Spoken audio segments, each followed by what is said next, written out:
Welcome to D2G health. இன்றைக்கி நம்ம வீடியோவில் என்ன பார்க்க போகிறோம்னா, முட்டை சாப்பிடும்போது அதோட எந்த உணவுகளை சேர்த்து சாப்பிடக்கூடாது, ஏன் சாப்பிடக்கூடாது அப்படிங்கிறதான் பார்க்க போகிறோம்.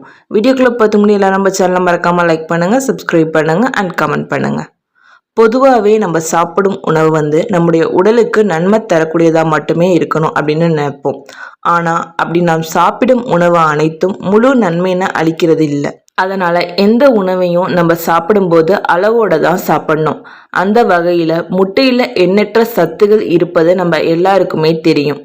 அதோடு இல்லாமல் தினமும் ஒரு முட்டையின உணவில் சேர்த்து கொள்வதன் மூலம் நம்முடைய உடலுக்கு தேவையான கால்சியம் மற்றும் இரும்புச்சத்து கிடைக்கும் அப்படிங்கிறது முக்கியமான ஒன்றா இருக்குது.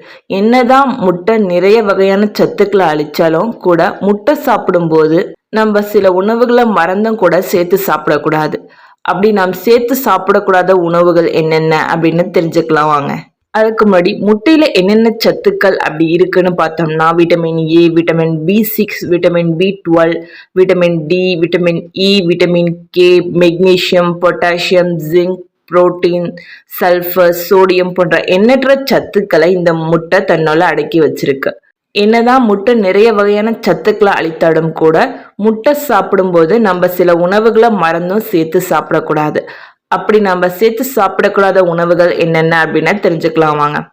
அதில் முதலாவதா சர்க்கரை. நாம் முட்டை சாப்பிடும்போது அதோட சேர்த்து சர்க்கரையினை சாப்பிடக்கூடாது. ஏன்னா முட்டையில் அமினோ அமிலம் இருக்குது, அதே போல் சர்க்கரையிலையும் அமினோ அமிலம் இருக்குது. அதனால் இந்த ரெண்டையும் நம்ம ஒன்றா சேர்த்து சாப்பிடும்போது நம்முடைய உடலில் நச்சுத்தன்மை அதிகரித்து இதன் விளைவாக இரத்தத்தில் கட்டிகள் வர செய்யுது. அடுத்ததாக டீ, காஃபி. முட்டையோடு சேர்த்து டீ அப்படி இல்லைன்னா காஃபி குடிக்கும்போது நம்முடைய உடம்புல மலச்சிக்கல் பிரச்சனையை வர செய்யும். அது மட்டும் இல்லாமல் நம்ம சாப்பிடும் உணவானது செரிமானம் ஆகாமல் இருக்க செய்து செரிமான பிரச்சனையும் வர செய்யும். அடுத்ததா அசைவம் சாப்பிடக்கூடாது. வீட்டில் அசைவ சாப்பாடு அப்படின்னாலே அதில் கட்டாயமாக முட்டை தான் முதல்ல இருக்கும். இப்படி நம்ம அசைவ சாப்பாடோட சேர்த்து முட்டை சாப்பிடும்போது இந்த ரெண்டுலேயுமே உள்ள புரதச்சத்து எளிதில் சாப்பாட்டை செரிமானம் அடைய செய்யாமலும் மற்றும் உடலை சுறுசுறுப்பாகவும் இயங்க விடாமல் செய்யுது.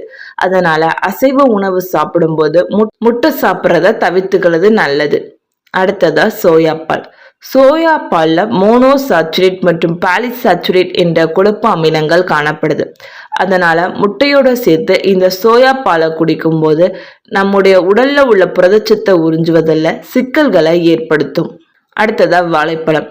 அதே போல் முட்டை மற்றும் வாழைப்பழத்தை ஒன்றா சேர்த்து சாப்பிட்றத தவிர்த்துக்கணும்.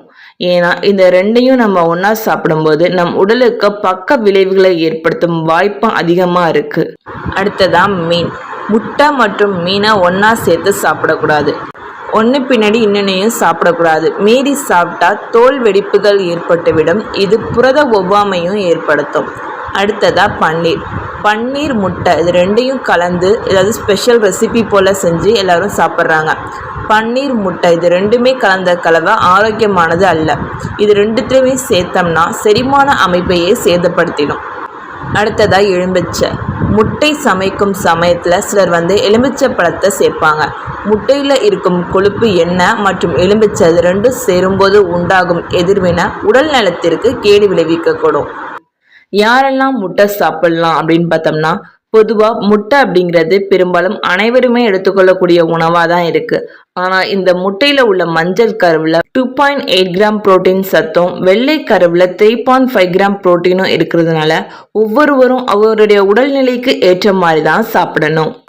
இந்த வீடியோ உங்களுக்கு பிடிச்சிருந்துச்சா எல்லாரும் நம்ம சேனலை மறக்காமல் சப்ஸ்கிரைப் பண்ணுங்கள். தேங்க்ஸ் ஃபார் வாட்சிங்.